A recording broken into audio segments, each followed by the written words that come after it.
Hi everyone, I'm Alex, pediatric dietitian and mom of 2, and I'm someone who has absolutely had a child burst into tears because their blueberries dared to touch their dinner. If your child refuses to try new foods, freezes at the sight of something unfamiliar, or straight up leaves the table as soon as broccoli enters the room, trust me, you're in the right place. I've lived it with my kids, I've studied it, and yes, my kids still do this sometimes too. Today we're breaking down what's really going on when kids refuse to try foods, why it's not just about them being stubborn, and how you can support them without turning every dinner into a standoff or making completely different meals because that's a lot of work. Okay. One of the biggest reasons why kids have a hard time trying new foods is that as adults, we assume that trying it means taking a bite, chewing it, swallowing it, actually eating it. But eating isn't just chewing and swallowing. It's actually one of the most complex sensory tasks that our body does, which makes sense why it can be so hard for so many kids and adults. If you take a look at the SOS approach to feeding, you'll learn that there are over 30 different steps to eating.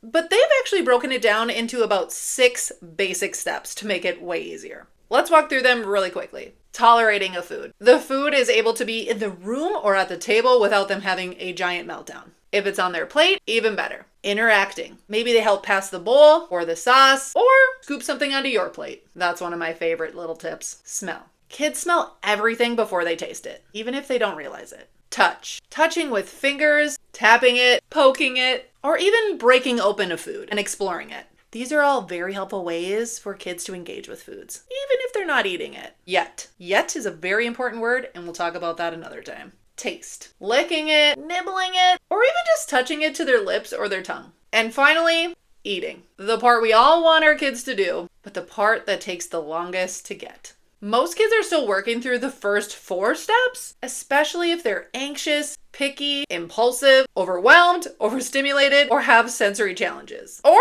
they're just 5. When we take the pressure off of them having to eat a food to try it, kids actually get so much more curious. And that's what we want. We talked about how there are 6 different steps to eating. Now I want to transition into talking about our senses. We usually talk about the 5 different senses: touch, taste, smell, hear, and see, because we eat with our eyes, right? All of these play into whether a food feels safe or overwhelming. So when your child recoils from a new food, it's usually not them trying to be difficult or dramatic. It might be their sensory system sounding an alarm. Okay, let's talk about why autonomy matters. Autonomy is essentially being able to make your own decisions, something humans are always trying to achieve. And kids need to feel safe before they can explore. When kids feel like they're in control of their own body, their own plate, and most importantly, whether something goes in their mouth or not, they often let their guard down. Now, this isn't to say there aren't some boundaries that we're setting as the parents and adults. You can give autonomy without giving up structure. This is where Ellen Satter's division of responsibility comes in. If you're new to this, it's really simple. Well, kind of. You as a parent or caregiver get to decide the what, where, and when food is offered, and your child gets to decide if and how much they eat. I know, that can feel really difficult. And here's where I'm going to add the nuance, because you know that's what I do. You don't have to be perfect. You can set some boundaries. It doesn't have to be rigid. And it's definitely not a free-for-all where your kid gets to just walk away after eating 2 grapes saying, "I'm all done," only for them to come back in 30 seconds and say they want a snack. No, it doesn't have to be like that. They might still ask for the snacks, but it means you have boundaries with flexibility. Because rigidity doesn't make kids eat more. It actually makes them shut down faster. Okay, so here's a note about why dinner might be one of the worst times to introduce a new food. It's not that you can't introduce new foods at this time, because it's likely it might be the only meal you enjoy together, but usually kids are exhausted or tired, maybe over hungry. Everyone's overstimulated. They're the hungriest, but also the crankiest. And dinner tends to have the highest expectations from parents. So when your kid refuses something at dinner, it's not a personal attack on your cooking skills.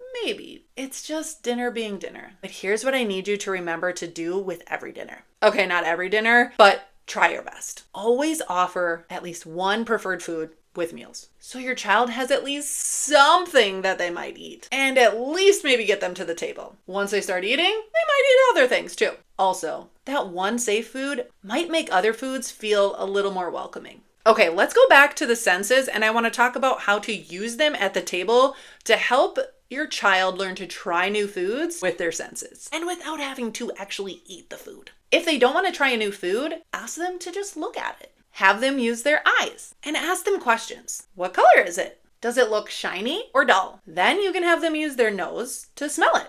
Does it smell sweet or sour? Next, if they're comfortable, you can have them touch it. Can you poke it? Does it squish or does it crunch? We can also use our ears. One of my favorite things is to have your family do a crunch contest. Typically with something crunchy, what you do is you can see who can crunch the loudest. Competitions like these are irresistible for kids to engage with. And last, you can have them taste it. Without needing to actually eat it, you can lick it if you want. Can you touch it to your lips? Can you touch it to your tongue? And by the way, you should be modeling and showing them this along the way. And if they don't want to do it, have them do it to you. None of these are about just take a bite. They're about building comfort and curiosity to help them engage with it so the bite eventually feels safe. Okay, one more thing before we go. It's really important to set realistic expectations at the table. If you take nothing else from this video, it's this. Refusing a new food is normal. Sometimes it takes 10 to 15, I say hundreds of times, or decades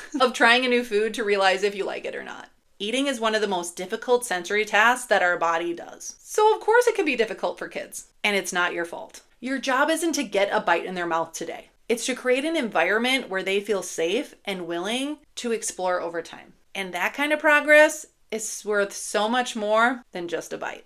If this was helpful and you'd like more kid-friendly strategies, hit subscribe so you don't miss another episode of the Good Eaters Club. And let me know what's one food that your child absolutely refuses right now.